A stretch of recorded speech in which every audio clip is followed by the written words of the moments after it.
Best health packages up to 80% discount. Tirumala Diagnostics. అందరికీ నమస్కారం. జనవరి 11th మార్గశిర అమావాస్య. సో ఇది గురువారం వస్తుంది. దీనికి చాలా బలం ఉందని చెప్తూ ఉన్నారు. ఇది చాలా స్పెషల్ డే అని చెప్తున్నారు, తంత్ర పూజలకు కావచ్చు ఇలాగా. అంతేకాదు ఇది సంక్రాంతి ముందు వచ్చే అమావాస్య. ఈ రోజున ఇద్దరు మగపిల్లలు ఉన్న తల్లి గాజులు వేయించుకోవాలి అని అంటున్నారు. సో దీనిలో నిజం ఎంత వివరాలు తెలుసుకుందాం. ఈరోజు మనతో పాటు ఉన్నారు ప్రముఖ vegetable therapist and sun spiritual society founder Vikramaditya Guruji గారు. గురుగా నమస్కారం అండి. సూర్యోస్మితలి గురూజీ, జనరల్గా అమావాస్యకి పౌర్ణానికి స్పెషల్ డేస్గా చెప్తూ ఉంటారు. అయితే ఇది జనవరి 11th గురువారం వస్తుంది అమావాస్య, మార్గశిర అమావాస్య అంటున్నారు. అది కూడా సంక్రాంతి ముందు వచ్చే అమావాస్య. ఇద్దరు మగపిల్లలు ఉన్న తల్లి గాజులు వేయించుకోవాలి అని అంటున్నారు. సో ఏంటి గురూజీ, అంటే ఇది చాలా వైరల్ అవుతూ ఉంది ఇష్యూ. సో దీనిలో నిజాలు ఎంతో తెలుసుకోవాలని అందరికీ ఉంటుంది. నిజంగానే భయపడి చాలామంది ఫాలో అనుకుంటూ ఉంటారు కూడా. సో గురువారం అమావాస్య వచ్చిందంటే ఏదో తాంత్రిక శక్తులకి బలం వస్తుంది అలా చెప్తూ ఉంటారు. నిజమేనా ఇదంతా? ఏంటి? ఓ 15 years వెనక్కి వెళితే మాధ్యమాలు ఏంటి, విషయాన్ని స్ప్రెడ్ చేయడానికి మాధ్యమం ఏంటి? పేపర్. కొంచెం వెనక్కి వెళితే రేడియో, మనకి టీవీలు, ఇవే. ఇప్పుడు టీవీలో కార్యక్రమాలు అప్పట్లో లైవ్లు ఉండేవి కాదు, ఎపిసోడ్స్, సీరియల్స్ అవి చేసి ఉండేవి. అప్పుడు కొన్ని వార్తలు చదవటం ఇవే ఉండేవి.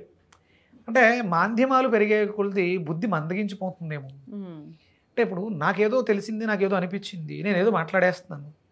ఏంటమ్మా అంటే ఇద్దరు పిల్లలు ఉన్న తల్లి గాజులు వేయాలి లేకపోతే వేయించుకోవాలి, ఏంటిది? ఇంతకు ముందు ఉందా? ఎప్పుడైనా విన్నారా? లేదు.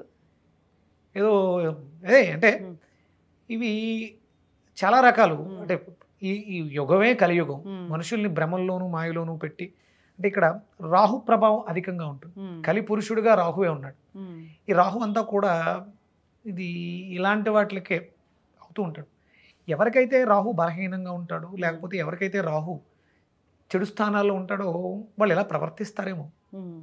అంటే ఇలాంటి వార్తలు స్ప్రెడ్ చేయడం. అంటే ఇవన్నీ కూడా మనుషుల్ని అంటే భక్తి చింతన, దైవ చింతనతో ఉన్న వాళ్ళని తప్పుదోవ పట్టించి ఇవన్నీ చివరికి మేము ఇన్ని చేసాం, మాకు ఇలా జరిగింది ఏంటి అనే స్థితికి తీసుకెళ్ళడం కోసం ఇవన్నీ తప్పుడు ప్రచారాలు.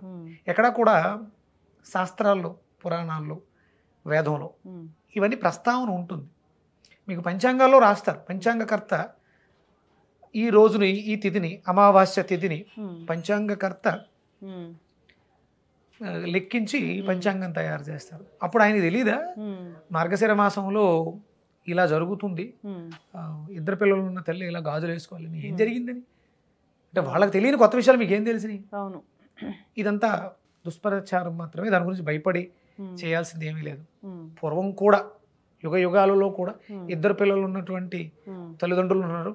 అది నిజంగా ఎలాంటిది ఏదో ఉండుంటే మరి పోయిన సంవత్సరం ఎందుకు రాలేదు? ఈ సంవత్సరం కొత్తగా ఏమొచ్చింది? మనం 2024 గురించి మాట్లాడుకుంటున్నాం. ఇక్కడ సంక్రాంతికి ముందు వస్తుంది అమావాస్య. అంటే సహజంగా అమావాస్యకి పౌర్ణానికి పట్టులు ఉంటాయి.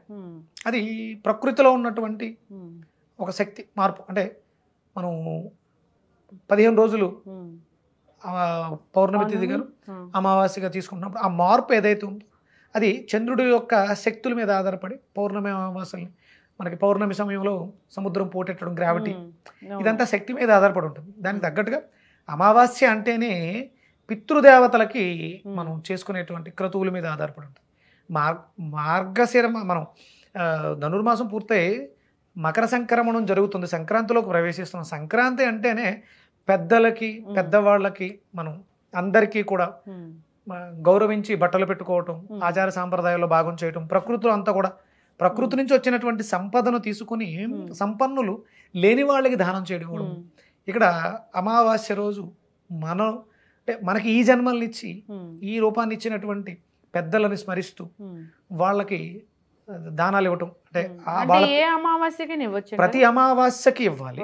అందులో ఇంకొంచెం బెటర్గా ఇది మనకి గురువారం వచ్చింది, ఇది ధనుర్మాసం, ధనుర్సు రాశిలో రవి సంచారం జరుగుతుంది. ధనుస్సు రాశి భాగ్యస్థానం, సహజ భాగ్యస్థానం. అది గురుడికి ఆధిపత్యం, గురు భగవానుడు ఉండేటువంటి అది. ఈరోజు ఏమొచ్చింది, గురువారం వచ్చింది, నక్షత్రం కూడా పూర్వాషాఢ నక్షత్రం వచ్చింది. గురువారం రావడం, పూర్వాషాఢ నక్షత్రం రావడం, అంటే పూర్వాషాఢ నక్షత్రాధిపతి శుక్రుడు. ఇక్కడ మనం ఏదైతే దానం చేస్తామో అది మనకి అంటే భాగ్యస్థానం, పూర్వపుణ్యస్థానం. ఈ భాగ్యం ఇక్కడే కాదు, నీకు జన్మజన్మలకే కూడా ఉపయోగపడే విధంగా, అలాగే మనం చేసింది, మనం పెద్దల పితృదేవతలకు చేసింది ఏదైతే ఉందో అది వాళ్ళకి ఉన్నతి గతులను కలిగించడానికి ఉపయోగపడుతుంది. ఆ రోజు మనం స్వయంపాక దానం చేస్తాం, బ్రాహ్మణోత్తమాన్ని పిలిచి వాళ్ళకి దానం చేయటం. అంటే బ్రాహ్మణులకని కాదు, మనం వాళ్ళ పేరు చెప్పి, పెద్దల పేరు చెప్పి, ఎలాగో మకర సంక్రాంతి రోజు మనం పెద్దలకు చేసేది ఉంటుంది, అది కాకుండా అమావాస్యకి, ప్రతి అమావాస్యకి లేని వాళ్ళకి, పితృదేవతలకి మనం ఇలా చేయటం అనేది విధి విధానం. ఇక మీరు అన్నట్టు తాంత్రిక పూజలు ఇవన్నీ కూడా అవైదికాలు. ఇది ఎవరు కూడా గృహస్థులు వాళ్ళు ఆచరించేవి కాదు, ఇవి అవైదికం అని ఆదిశంకరాచార్యుల వారు చెప్పడం జరిగింది. తాంత్రిక పూజ అంతా కూడా ఈ కలియుగంలో చేయటం వల్ల చెడు ఫలితాలే తప్ప సత్ఫలితాలు రావు. క్షుద్ర దేవతలు, క్షుద్ర పూజలకి అమావాస్య పౌర్ణమి మంచిదే, అది ఎవరికి వాళ్ళు దేనికోసం చేయాలి? నా యోగక్షేమం అయ్యన అయి ఉండాలి, లోక శ్రేయస్సు అన్న అయి ఉండాలి.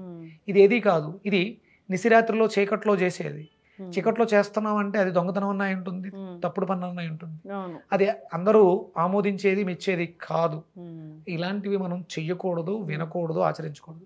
అలాగే ఈ గాజులు వేసుకోవటం, గాజులు అనేవి స్త్రీకి మంగళకరమమ్మ, 5వ తనాన్ని ఇస్తాయి. బొట్టు, గాజులు ఇవన్నీ కూడా. ఇద్దరు బిడ్డలు ఉన్న తల్లికి ఏమి ఇబ్బంది వస్తుంది? పిల్లలకి ఇబ్బంది వస్తుందా, తల్లికి ఇబ్బంది వస్తుందా? ఇప్పుడు గాజులు పూర్వం మట్టి గాజులు ఉండేవి, ఇప్పుడు ఎక్కడున్నాయి? ఎవరు వేసుకుంటున్నారు? అంటే ఏవో కావాలని పుట్టించినవి స్ప్రెడ్ చేస్తూ వ్యూస్ కోసం అయి ఉండొచ్చు. ఖచ్చితంగా గురూజీ చాలా చక్కగా చెప్పారు. సో అమావాస్య అంటే అది ఒక స్పెషల్ డే అని తాంత్రిక పూజలు చేయడము ఇలాంటివి చేస్తూ ఉంటారు. ఇప్పుడు ఈ సోషల్ మీడియాలో ఇలాంటి ప్రచారాలు జరగడం వల్ల అది గురువారం వచ్చింది, సంక్రాంతి ముందు వచ్చింది, ఏదో జరుగుతుంది అద్భుతాలంటే కొన్ని దుష్పరిణామాలు జరగడం కూడా మనం చూస్తూ ఉంటాం, చెడు పనులు చేయడం కూడా చూస్తూ ఉంటాం. అలాంటివి అసలు ఎంకరేజ్ చేయకూడదు, అలాంటి వాటికి అసలు ఎటువంటి ప్రూఫ్ కూడా లేదు. సో అంతే మనకి ప్రమాణం వేదం అమ్మా. వేదం ప్రమాణంగా ఏమైతే చెప్పిందో, మనకి వీళ్ళున్నారు పెద్దలు, చాగంటి కోటేశ్వరరావు గారు, గరికపాటి గారు, నండూరు శ్రీనివాస్ గారు, ఇలాంటి వాళ్ళు వేద అధ్యయనం చేశారు. అందులో ఉన్నటువంటి శాస్త్రాన్ని మనకు అనుకూలంగా చెప్తున్న వాళ్ళు, వాళ్ళని ఫాలో అవ్వాలి. నేను చెప్పేదో లేకపోతే నాలాంటి వాళ్ళు చెప్పేవో ఇవన్నీ కూడా మీకు ఎక్కడ ప్రమాణం చెప్పగలిగారు? ఇది పరానా దాంట్లో ఉంది, పరానా శాస్త్రంలో, యోగం, వేదంలో ఉంది. లేదు, ఇది కొన్ని తరాలుగా ఇప్పుడు మనం సంక్రాంతి నిర్వహణ, కనుమ నిర్వహణ ఏమేం చేయాలి అనేది మనకు పెద్దలు చెప్పారు. అవును, అది సాంప్రదాయంగా వస్తుంది, ఇప్పుడుది కొత్తగా పుట్టింది కదా. ఈ గాజులు వేయడం అనేది ఇంతకు ముందు లేదు. ఎప్పుడు చెప్పారు, ఎవరు చెప్పారు, ఎక్కడ స్ప్రెడ్ అయింది? ఇప్పుడు నా చేతిలో ఒక మంచి కాస్ట్లీ సెల్ ఫోన్ ఉంటే వీడియో తీసి పెట్టేస్తే వెళ్ళిపోతుంది.